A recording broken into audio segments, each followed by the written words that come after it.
Les ressources de Joel Goldsmith. Extrait du livre La Voie infinie. Nous trouvons le secret des ressources au chapitre 12 de l'Évangile de Luc.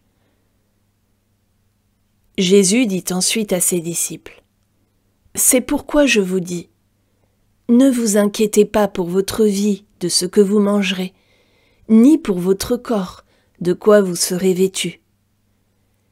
La vie est plus que la nourriture, et le corps plus que le vêtement. Considérez les corbeaux. Ils ne sèment ni ne moissonnent. Ils n'ont ni cellier ni grenier. Et Dieu les nourrit. Combien ne valez-vous pas plus que les oiseaux ? Qui de vous, par ses inquiétudes, peut ajouter une coudée à la durée de sa vie ? Si donc vous ne pouvez pas même la moindre chose, pourquoi vous inquiétez-vous du reste ? Considérez comment croissent les lys. Ils ne travaillent ni ne filent. Cependant, je vous dis que Salomon même, dans toute sa gloire, n'a pas été vêtu comme l'un d'eux.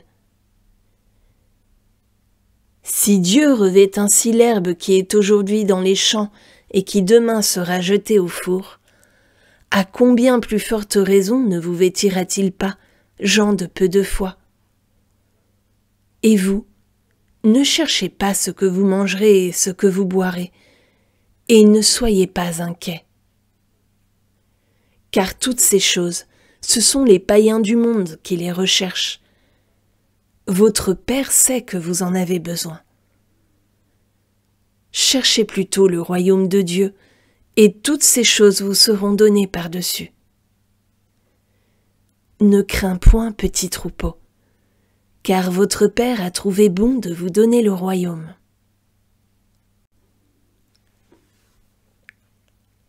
La question se pose alors : comment est-il possible de ne pas s'inquiéter pour l'argent lorsqu'il faut faire face à des obligations pressantes ?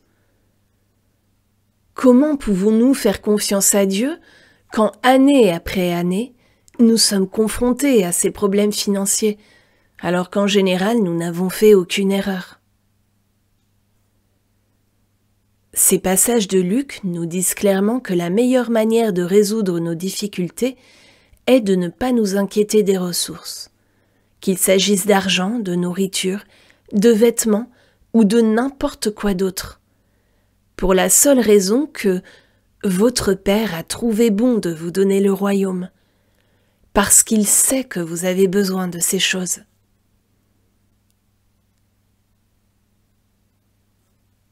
Si nous voulons nous pénétrer de l'esprit de confiance de ce message biblique inspiré, nous devons comprendre que l'argent n'est pas la richesse, mais le résultat ou l'effet des ressources. De même, les vêtements, le foyer, les voitures ou la nourriture ne constituent pas les ressources. Ils n'en sont que l'effet. Si ces ressources infinies n'étaient pas présentes en vous, il ne vous serait jamais donné de choses ajoutées telles que l'argent, la nourriture et les vêtements, toutes choses indispensables à ce stade de notre existence. Puisque l'argent n'est pas la richesse, qu'est-ce qu'il l'est ? Faisons une digression et regardons un oranger chargé de fruits. Nous savons que les oranges ne constituent pas les ressources, car dès qu'elles ont été mangées, vendues ou données, une nouvelle récolte se met aussitôt à croître. Les oranges ont disparu, mais les ressources demeurent, parce qu'une loi est à l'œuvre dans cet arbre. Appelez-la une loi de Dieu ou une loi de la nature. Le nom importe peu. Ce qui importe, c'est la reconnaissance de la présence d'une loi à l'œuvre dans, à travers ou en tant que l'arbre. Cette loi opère pour attirer par les racines les minéraux, les substances, les éléments de l'air, l'eau et le soleil qu'elle transforme en sève qui monte dans le tronc de l'arbre est distribuée aux branches et finit par s'exprimer sous forme de fleurs. En temps voulu, cette loi transforme les feuilles en billes vertes qui, arrivées à maturité, deviennent des oranges. L'orange est le résultat ou l'effet de la loi agissant dans, à travers et en tant que l'oranger. Nous aurons des oranges aussi longtemps que cette loi sera présente. L'orange seule ne peut produire une autre orange.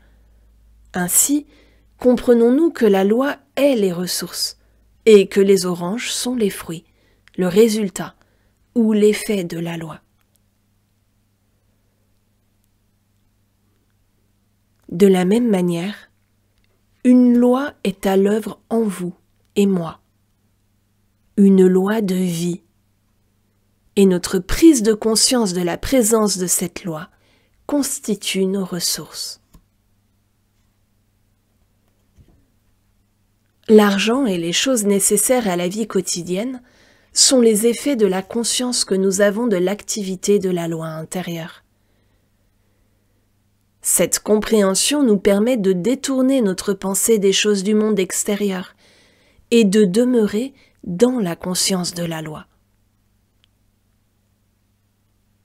Quelle est la loi qui pourvoit à nos besoins? C'est la conscience divine ou universelle, votre conscience individuelle. Ainsi, votre conscience devient-elle la loi de vos ressources, produisant sa propre image et ressemblance, sous la forme des choses nécessaires à votre bien-être. Comme il n'y a aucune limitation à votre conscience, il n'y a aucune limite à votre prise de conscience de l'action de la loi. Et par conséquent, aucune limite à vos ressources, sous toutes leurs formes.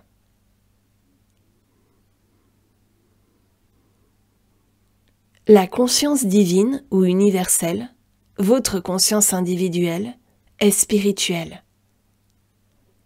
L'activité de cette loi en vous est également spirituelle, ce qui implique que vos ressources, sous toutes leurs formes, sont spirituelles, infinies et toujours présentes. Ce que nous voyons sous forme d'argent, de nourriture, de vêtements, de voitures, de maisons, représente nos concepts de ces idées. Nos concepts sont aussi infinis que notre esprit. De même que nous n'avons pas besoin de nous inquiéter pour les oranges, acceptons maintenant de voir qu'aussi longtemps que nous avons la source ou l'approvisionnement qui sans cesse produit des fruits, nous n'avons pas non plus besoin de nous inquiéter pour l'argent. Apprenons à penser à l'argent comme nous pensons aux feuilles des arbres ou aux oranges, c'est-à-dire comme à des résultats naturels et inévitables de la loi intérieure en action. Il n'y a vraiment aucune raison de nous inquiéter. Même lorsque les arbres ont l'air stériles, tant que nous sommes conscients de la vérité que même à ce moment-là, la loi est à l'œuvre à l'intérieur pour produire des fruits selon leur propre espèce. Quel que soit l'état de nos finances à un moment donné, ne soyons pas inquiets, parce que nous savons maintenant que la loi agissant dans, à travers et en tant que notre conscience est à l'œuvre en nous, aussi bien lorsque nous dormons que lorsque nous sommes éveillés, afin de nous fournir toutes ces choses ajoutées. Apprenons à regarder les lys et à nous réjouir, car ils sont la preuve de l'amour de Dieu pour sa création. Regardons les moineaux et voyons avec quel optimisme ils font confiance à cette loi. Réjouissons-nous lorsque nous voyons les fleurs au printemps et en été, parce qu'elles témoignent de la présence divine. En apprenant à apprécier les beautés et les bontés de la nature, sans désir d'amasser l'une d'elles, ni crainte d'en voir diminuer l'abondance infinie, nous apprenons à jouir des fruits de nos ressources infinies, résultat de ce réservoir infini en nous, sans craindre que s'abatte sur nous une quelconque pénurie. Jouissez de ces choses du monde extérieur, mais ne les considérez pas comme des ressources. Notre prise de conscience de la présence et de l'activité de la loi constitue notre conscience des ressources, et les choses extérieures sont les formes sous lesquelles s'exprime notre conscience. Les ressources intérieures apparaissent sous la forme des choses extérieures qui nous sont nécessaires.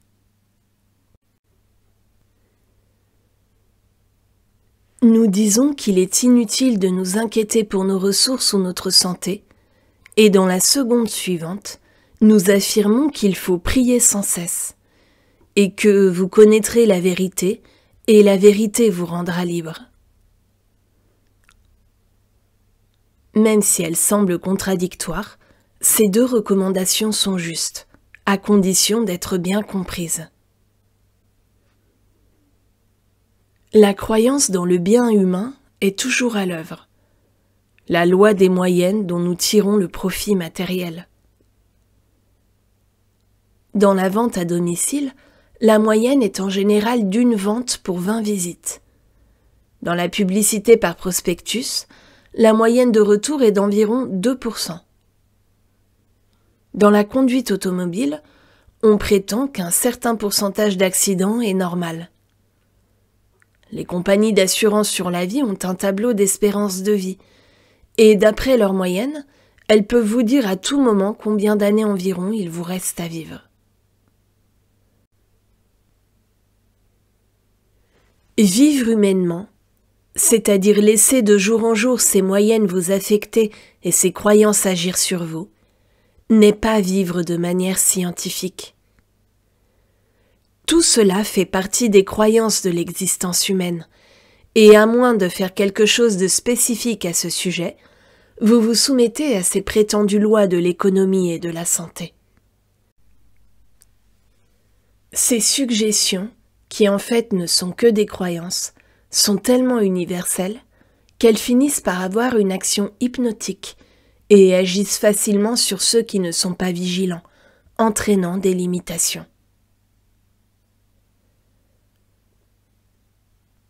Que devons-nous faire pour ne pas être prisonniers de ces suggestions, de façon à vivre hors de leur atteinte? Il nous faut d'abord vivre à un niveau plus élevé de conscience. Autant que possible, nous devons nous entraîner à reconnaître que tout ce qui existe dans le domaine de l'effet ne constitue pas une cause et n'a aucun pouvoir sur nous. Cela soulève le point important de sagesse spirituelle que je suis la loi, je suis la vérité, je suis la vie éternelle.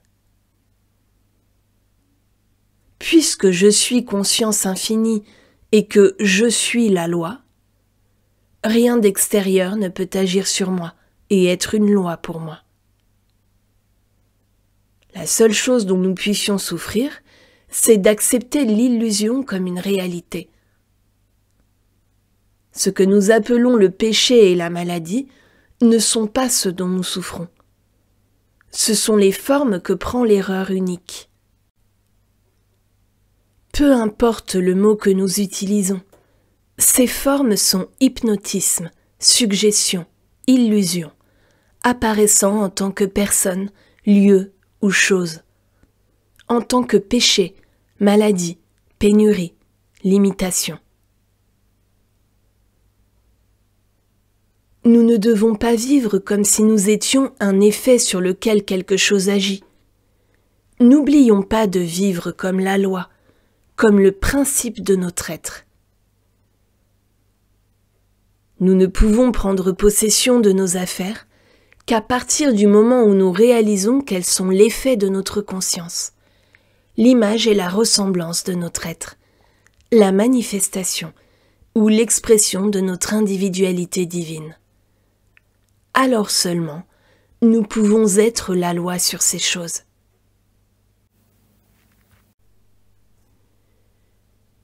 Dès le réveil, nous devons nous remémorer intérieurement notre identité véritable, en nous identifiant comme l'esprit, comme le principe, comme la loi de la vie, agissant sur nos affaires. Il faut absolument nous rappeler que nous n'avons aucun besoin. Nous sommes conscience spirituelle, individuelle, infinie, embrassant en nous l'infinité du bien. Nous sommes par conséquent ce centre, ce point de conscience Dieu qui peut à tout moment nourrir 5000 personnes. Non pas en utilisant notre compte en banque, mais en utilisant le bien infini qui se déverse à travers nous, comme il s'est déversé à travers Jésus. Nous ne rencontrons pas les gens avec l'idée de ce que nous pouvons en obtenir ou de ce qu'ils peuvent faire pour nous, mais nous allons dans la vie en tant que présence de Dieu.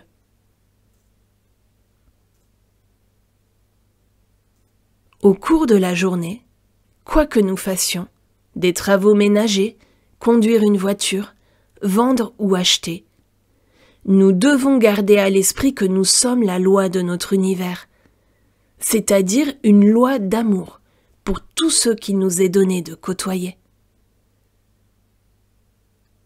Constamment, il faudrait avoir à l'esprit que tous ceux qui entrent dans l'orbite de notre pensée et de notre action doivent être bénis à notre contact, car nous sommes une loi d'amour.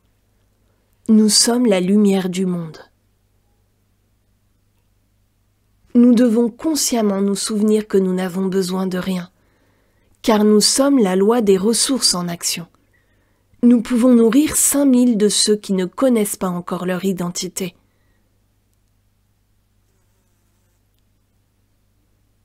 Il y a la croyance en une séparation entre nous et Dieu, notre bien. Et nous corrigeons cela en réalisant que moi et mon Père, nous sommes un. Tout ce que le Père a est à moi. Le lieu où je me tiens est terre sainte. En reconnaissant l'infinitude de notre être, nous réalisons la vérité de la Bible. Nous réalisons la vérité de ses promesses. Elles ne sont plus des citations, mais des déclarations de faits. Et cela nous amène au point de démarcation entre connaître la vérité et ne pas s'inquiéter. Nous réalisons à présent que la vérité est une vérité établie dans notre conscience, la vérité de notre être. Nous ne nous préoccupons pas de faire venir à nous un quelconque bien. Nous ne nous donnons pas un traitement pour qu'il nous arrive quelque chose, mais nous réalisons la vérité en reconnaissant la vérité de notre propre identité, de notre unicité avec l'infini et avec nos capacités infinies. La raison pour laquelle il nous faut réaliser et connaître cette vérité, c'est qu'au long des âges, nous en sommes venus à être connus en tant qu'hommes, en tant que quelque chose de différent de l'être Dieu. Et que si maintenant, nous ne nous remémorons pas consciemment et quotidiennement la nature véritable de notre être, nous serons assujettis à la croyance générale que nous sommes quelque chose de séparé et distinct de Dieu.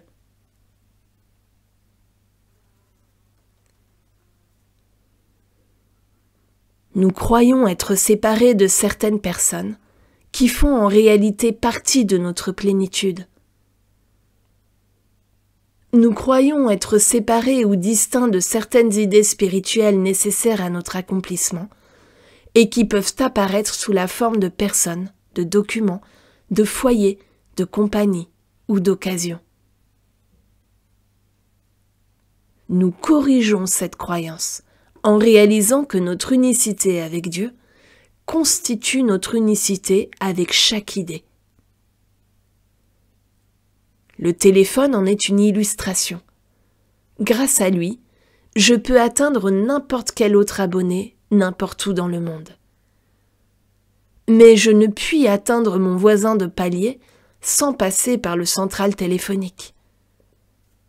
En établissant mon unicité avec le central, je suis un avec chaque abonné. En prenant conscience de notre unicité avec Dieu, principe infini, amour, nous trouvons et manifestons notre unicité avec toute idée nécessaire au déploiement de notre plénitude.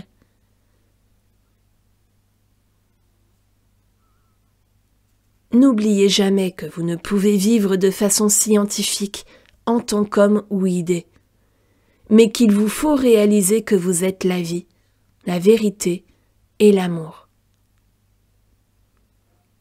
Vous devez accepter la révélation du « je suis » qu'a eu Jésus, jusqu'à ce qu'elle devienne une réalisation en vous.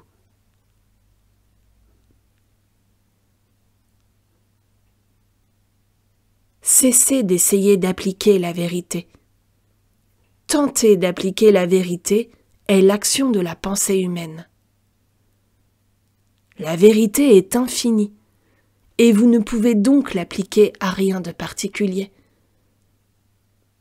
C'est la réalité de l'être, et il n'y a rien à l'intérieur ou à l'extérieur sur quoi la vérité puisse agir. La vérité agit et opère seule. Nous avons tous des activités qui semblent nous procurer nos ressources. Que ce soit une entreprise, une profession ou un art, il s'agit toujours d'une activité de la conscience. Ainsi considérée, notre activité est dirigée et soutenue avec intelligence et amour. C'est même plus que cela. En tant qu'émanation de la conscience, c'est la conscience elle-même, apparaissant individuellement, exprimant son être, sa nature et son caractère. Portant toute l'autorité sur ses épaules, la conscience est seule responsable. Nous apprenons à lâcher prise et à laisser Dieu, la conscience, assumer ses responsabilités.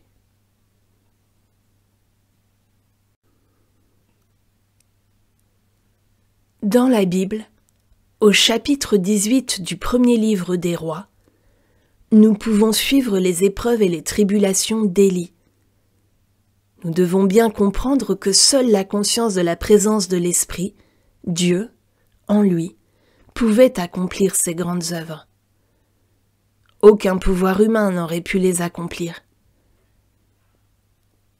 Au chapitre 19, nous voyons le découragement s'insinuer dans ce qui apparaît comme l'échec du ministère d'Élie.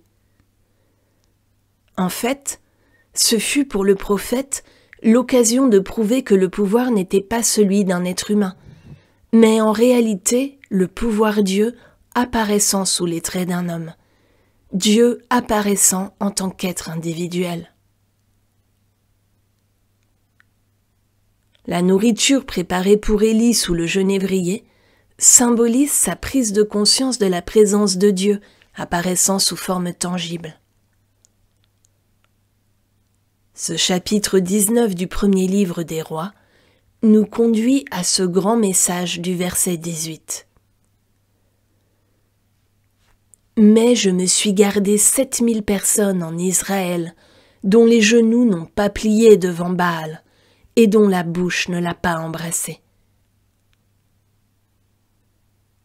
Notez ici que Dieu n'a pas sauvé 7000 personnes pour Élie, mais pour lui-même, pour Dieu, apparaissant en tant qu'Élie.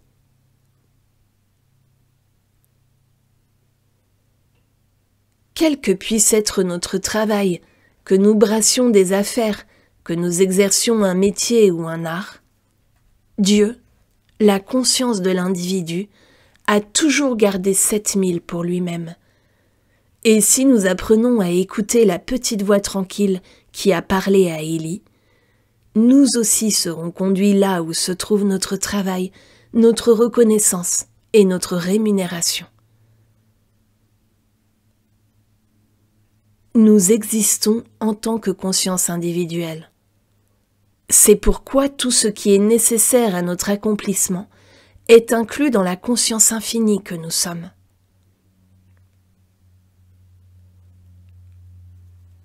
Dieu s'exprime de manière individuelle en tant que vous. Et votre talent est en réalité le talent de Dieu. Votre activité est en fait l'activité de la conscience, de la vie. Par conséquent, la responsabilité qui vous est donnée est celle de Dieu. Atteignez cette conscience de la présence de Dieu et vous connaîtrez le secret de la réussite dans tous les domaines de la vie.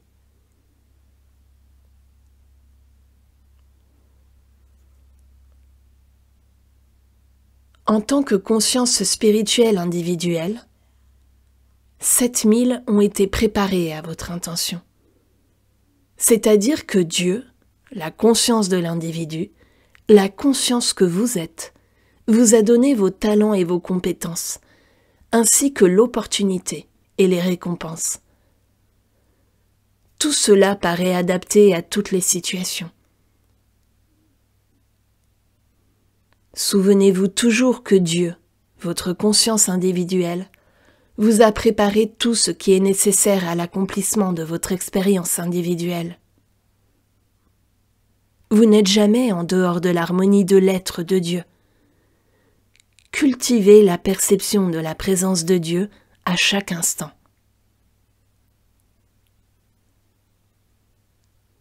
C'est notre union consciente avec Dieu qui nous rend capables de vivre sans nous inquiéter et qui rend possible une vie de totale abondance, par la grâce. Une obligation invisible nous lie tous. Nous ne sommes pas sur terre pour obtenir les uns des autres, mais pour partager les trésors spirituels qui sont de Dieu. L'intérêt que nous nous portons mutuellement est en vérité purement spirituel. Notre but dans la vie est le dévoilement de l'esprit intérieur.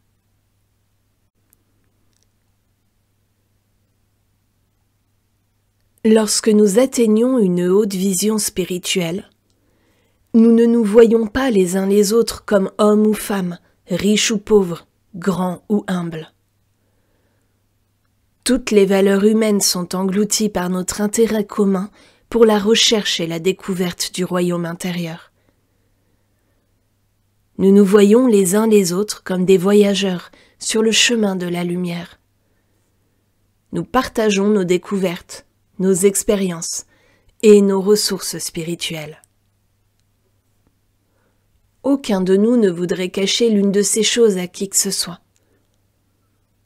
De même, nous n'éprouvons pas d'envie ou de jalousie vis-à-vis des réalisations spirituelles des autres.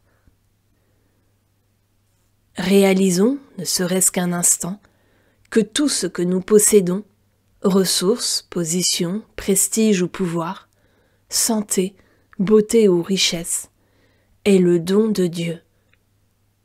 Et par conséquent, également disponible à chacun, en fonction de son ouverture de conscience. Vous comprenez ainsi comment nous pouvons apporter notre amour impersonnel dans le monde humain.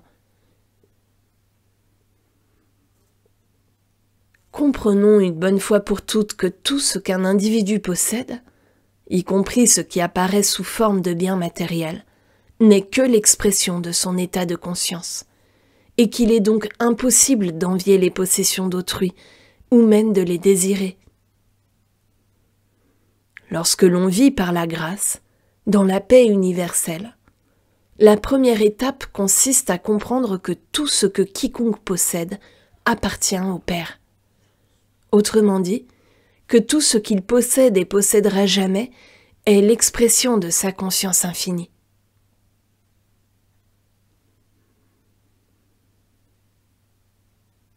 Nous sommes tous cohéritiers avec Christ, en Dieu. Par conséquent, nous puisons tous dans les ressources de notre conscience et âme infinie. Et nous n'avons nul besoin de peiner ou de lutter pour obtenir ce qui nous appartient déjà par la grâce divine. Tout ce que possède un individu à un moment donné, y compris ce qui semble avoir une valeur humaine, est le déploiement de son propre état de conscience, et appartient par conséquent à lui seul. Ce que nous avons est le produit de notre propre état de conscience. Et ce que nous n'avons pas encore accompli est notre propre manque d'union consciente avec Dieu, notre conscience infinie.